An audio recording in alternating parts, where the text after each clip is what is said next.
जब इस कायनात में इंसानों का नामो निशान भी नहीं था, तब हर तरफ गहरा सन्नाटा छाया हुआ था। न कोई आवाज थी, न कोई हरकत, न कोई जानवर था, न कोई परिंदा। बस हर तरफ खामोशी ही खामोशी थी। उसी वक्त एक दिन अल्लाह रब्बुल आलमीन ने अपने फरिश्तों को पुकारा और फरमाया, ऐ मेरे फरिश्तों, मेरे अर्श के करीब इकट्ठा हो जाओ। अल्लाह का हुक्म मिलते ही अनगिनत फरिश्ते रोशनी की लकीरों की तरह चमकते हुए वहां आकर जमा हो गए। सब अदब से खड़े हो गए, उनकी निगाहें झुकी हुई थीं। फिर अल्लाह ताला ने फरमाया, मैं जमीन पर अपना एक नुमाइंदा भेजना चाहता हूं। ये सुनकर फरिश्तों के बीच हलचल सी मच गई। उनके दिलों में सवाल उठने लगे। उन्होंने बड़े अदब के साथ अर्ज किया, ऐ हमारे परवरदिगार, क्या आप ऐसी मखलूक को ज़मीन पर भेजना चाहते हैं जो वहाँ फसाद करेगी और खून खराबा करेगी, जबकि हम तो हर वक्त आपकी तस्बीह और इबादत करते रहते हैं। फरिश्तों की ये बात सुनकर अल्लाह ताला ने फरमाया, मैं वो जानता हूं जो तुम नहीं जानते।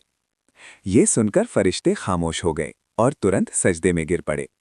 उन्होंने अपनी गलती पर तौबा की और अल्लाह ने उनकी तौबा कबूल कर ली। इसके बाद अल्लाह ताला ने 4 बड़े फरिश्तों को बुलाया, हज़रत जिब्राइल, हज़रत मीकाइल, हज़रत इसराफील और हज़रत अज़राइल अलैहिस्सलाम। चारों फरिश्ते अदब के साथ हाजिर हो गए।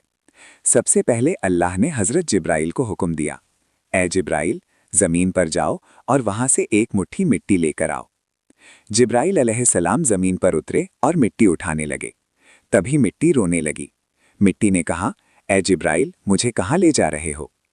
जिब्राइल अलैहिस्सलाम ने जवाब दिया, मैं तुम्हें अल्लाह के पास ले जा रहा हूँ। तुमसे एक ऐसी मखलूक पैदा होगी जो ज़मीन पर अल्लाह की नुमाइंदा होगी। ये सुनकर मिट्टी और ज़ोर से रोने लगी। उसने कहा, मुझे मत ले जाइए। मुझसे जो इंसान पैदा होंगे वे अल्लाह की नाफरमानी करेंगे। जब उन पर अजाब आएगा तो मैं भी उसमें शामिल हो जाऊंगी। मिट्टी की ये बात सुनकर जिब्राइल अलैहिस्सलाम का दिल पसीज गया और वे खाली हाथ लौट आए। फिर अल्लाह ने मीकाइल अलैहिस्सलाम को भेजा, मगर मिट्टी की वही बात सुनकर वे भी खाली हाथ लौट आए। तीसरी बार इसराफील अलैहिस्सलाम को भेजा गया, मगर वे भी मिट्टी उठाए बिना लौट आए। आखिर में अल्लाह ने अज़राइल अलैहिस्सलाम को भेजा। जब अज़राइल जमीन पर पहुंचे तो मिट्टी ने फिर वही इल्तजा की, मगर अज़राइल अलैहिस्सलाम ने फरमाया, मुझे मेरे रब का हुक्म मिला है और मैं उसके हुक्म की नाफरमानी नहीं कर सकता। ये कहकर उन्होंने मिट्टी उठाई और अल्लाह की बारगाह में हाजिर हो गए। अल्लाह ताला उनकी फरमाबरदारी से खुश हुए और फरमाया, ए अज़राइल, मैं तुम्हें इंसानों की रूह निकालने की जिम्मेदारी देता हूँ। फिर उस मिट्टी को मक्का शरीफ के करीब एक जगह रख दिया गया। बरसात पड़ती रही, धूप लगती रही और कई साल गुजर गए। आखिरकार उसी मिट्टी से हज़रत आदम अलैहिस्सलाम का पुतला तैयार हो गया। फिर अल्लाह के हुक्म से उनकी रूह उनके जिस्म में डाली गई। जैसे ही रूह दाखिल हुई, आदम अलैहिस्सलाम जिंदा हो गए।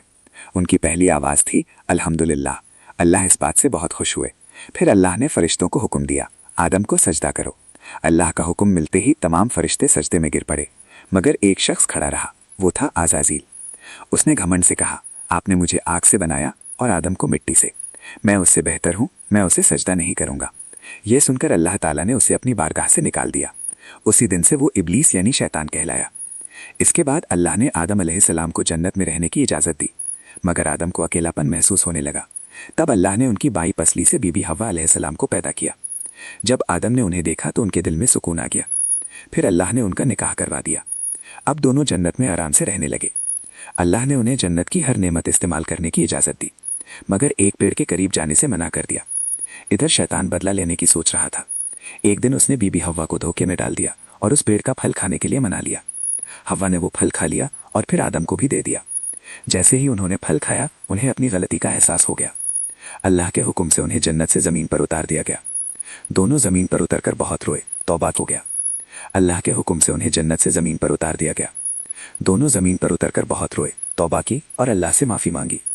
आखिरकार अल्लाह ने उनकी तौबा कबूल कर ली। फिर दोनों की मुलाकात हुई और यहीं से इंसानियत का सफ़र शुरू हुआ। एक ऐसा सफ़र जिसमें गलती भी है, तौबा भी है और अल्लाह की रहमत भी, क्योंकि अल्लाह ताला हमेशा अपने बंदों की तौबा कबूल करता है।